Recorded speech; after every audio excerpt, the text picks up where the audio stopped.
Friends, welcome to home channel. நம்ம இன்னைக்கு afternoon லஞ்சுக்கு கீரை கடையில் தான் பார்க்க போகிறோம். அதுக்கான இன்க்ரீடியன்ட்ஸ் பார்த்துடலாம். வெங்காயம் எடுத்து வச்சுருக்கிறேன், பச்சை மிளகா, ஜீரகம், ஒரு தக்காளியை ரெண்டாக கட் பண்ணி வச்சுருக்கிறேன், வெள்ளைப்பூடு, பட்டை 2 பட்டை எடுத்து வச்சுருக்கிறேன். நம்ம இன்னைக்கு என்ன கீரை கடையில் பார்க்க போகிறோம்னா அரைக்கீரை கடையில் தான் பார்க்க போகிறோம். அதுக்கு நான் நல்லா இந்த கீரையை ஒரு கட்டு கீரையை நல்லா வாஷ் பண்ணி கட் பண்ணி வச்சுருக்கிறேன்.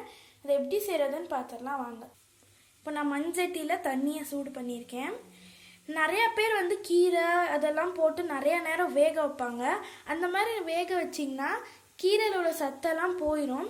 அப்படி போகாமல் நம்ம எப்படி ஈஸியாக பண்ணலான்னு பார்க்கலாம் வாங்க. இப்போ இந்த தண்ணியில் என்னென்ன இன்க்ரீடியன்ட்ஸ்லாம் போடணும்னு சொல்கிறேன். கொஞ்சம் வெங்காயம் போட்டுக்கலாம்,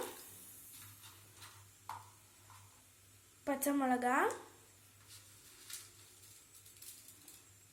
ஜீரகம்,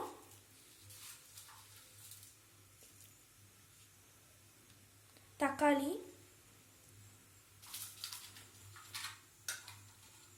வெள்ளைப்பூடு போட்டு நல்லா கொதிக்க விடணும். இப்போது நீங்கள் உங்கள் வீட்டில் பெரிய வெங்காயம் உங்கள் வீட்டில் சின்ன வெங்காயம் இல்லாட்டினாலும் நீங்கள் பெரிய வெங்காயம் போட்டுக்கலாம். சின்ன வெங்காயம் போட்டால் டேஸ்ட்டாக இருக்கும். இப்போ நம்ம இந்த 5 பொருளும் போட்டிருக்கோம் தண்ணிக்குள்ளே. அதோடைய ஃப்ளேவர் ஃபுல்லாக தண்ணிக்குள்ளே இறங்குற வரைக்கும் லைட்டாக பாயில் பண்ணிக்கலாம். அதனால் பாயில் ஆனதுக்கப்புறம் கீரை ஆட் பண்ணிக்கலாம். இப்போது தக்காளி, வெங்காயம், பச்சை மிளகா அதெல்லாம் நல்லா வெந்துருச்சு. தண்ணியோட கலரே மாறி போச்சு. இந்த ஸ்டேஜில் நம்ம கீரையை ஆட் பண்ணிக்கலாம். கீரையை போட்ட உடனே அடுப்பை லோ ஃப்ளேமில் வச்சு கீரையை 2 to 3 டைம்ஸ் நீங்கள் பெரட்டி விட்டுக்கோங்க. ஒரு 15 மினிட்ஸ்க்கு வரைக்கும் அதை மூடி வச்சு விடுங்க. அந்த ஹீட்லேயே அது நல்லா வெந்துடும். இப்போ நம்ம அடுப்பை லோ ஃப்ளேமில் வச்சுக்கலாம்.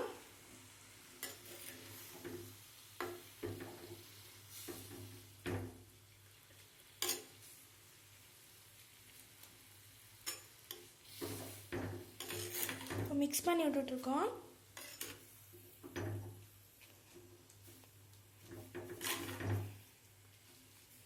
தண்ணியிலே நிறையா நேரம் அதை வேக விட தேவையில்லை. நம்ம ஆஃப் பண்ணிடலாம். ஆஃப் பண்ணிட்டு அது 15 மினிட்ஸ் ஒரு மூடி போட்டு மூடி வச்சிடலாம். மண்சட்டிங்கிறதுனால அந்த ஹீட்டு இருக்கும், அதிலே அது நல்லா வெந்துடும். இப்போ மூடி போட்டு மூடிக்கலாம். இப்போ பாருங்கள் ஃப்ரெண்ட்ஸ், நம்ம அடுப்பு ஆஃப் பண்ணியாச்சு. ஆனாலும் அது கொதிச்சுக்கிட்டே இருக்குது. மண்சட்டிங்கிறதுனால அந்த ஹீட் கண்டிப்பாக இருந்தே இருக்கும். அதனால நீங்கள் பெரட்டி விட்ட உடனேமே ஆஃப் பண்ணிடுங்க அடுப்பை. இப்போ நம்ம 15 மினிட்ஸ் அதை ஆற விடுவோம். இப்போ கரண்டி போட்டு நல்லா மூடி வச்சிடலாம். இப்போ பாருங்கள் ஃப்ரெண்ட்ஸ், அந்த கீரையோட நிறம் ரொம்ப மாறலை, பச்சையாகவே இருக்குது. இந்த கொதிப்பெல்லாம் அடங்கிருச்சு. இப்போ நம்ம எடுத்து ஆற வச்சுக்கலாம். ஆற வச்சுட்டு நம்ம கடைய ஆரம்பிச்சிடலாம். உங்களுக்கு கடையிற மத்து இல்லாட்டி நீங்கள் மிக்சியில் பல்ஸ் மோடில் 2 சுற்றி எடுத்துக்கலாம். இப்போ நம்ம கீரையை அரைச்சாச்சு. நம்ம இப்போ தாளிச்சுக்கலாம் வாங்க. இப்போ சட்டியை சூடு பண்ணியிருக்கேன், எண்ணெய் ஊற்றிக்கலாம்.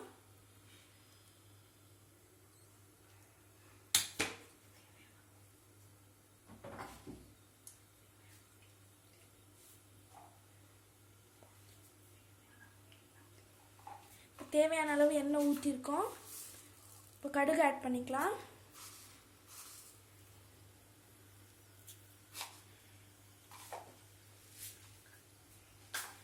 கடுகு நல்லா பொரியட்டும்.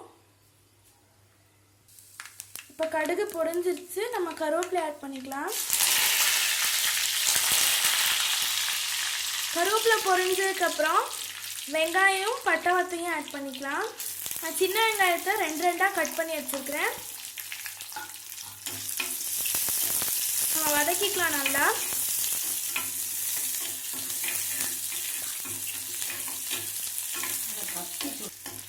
வெங்காயம் லைட்டாக வதங்கினா போதும்.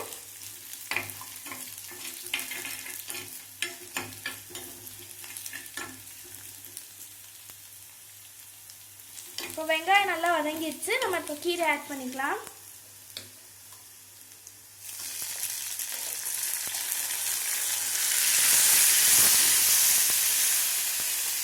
கீரை வந்து ரொம்ப கெட்டியாக இருக்குன்னு நினச்சிங்கன்னா நம்ம வேக வச்ச தண்ணியை நீங்கள் கொஞ்சம் ஆட் பண்ணிக்கலாம். அதை நீங்கள் வேஸ்ட் பண்ண தேவையில்லை. அரைக்கும் போது நம்ம அந்த தண்ணியை ஊற்றி தான் அரைச்சிருப்போம். எக்ஸ்ட்ரா இருந்துச்சுன்னா நீங்கள் வந்து இப்போ சேர்த்துக்கலாம். நீங்கள் வேக வைக்கும் போது நிறையா தண்ணி ஊற்றி வேக வச்சுருந்தீங்கன்னா நீங்கள் வேஸ்ட் பண்ண வேணாம்.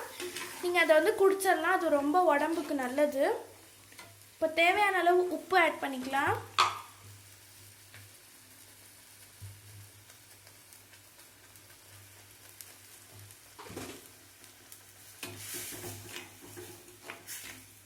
அவ்வளோதான். இப்போ நம்மளுடைய கீரை கடையல் ரெடி ஆயிடுச்சு.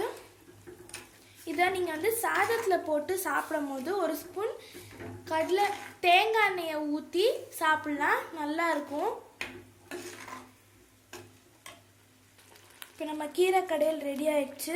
நம்ம அடுப்பு ஆஃப் பண்ணதுக்கப்புறமும் கொதிச்சுட்டே இருக்கு பாருங்கள்.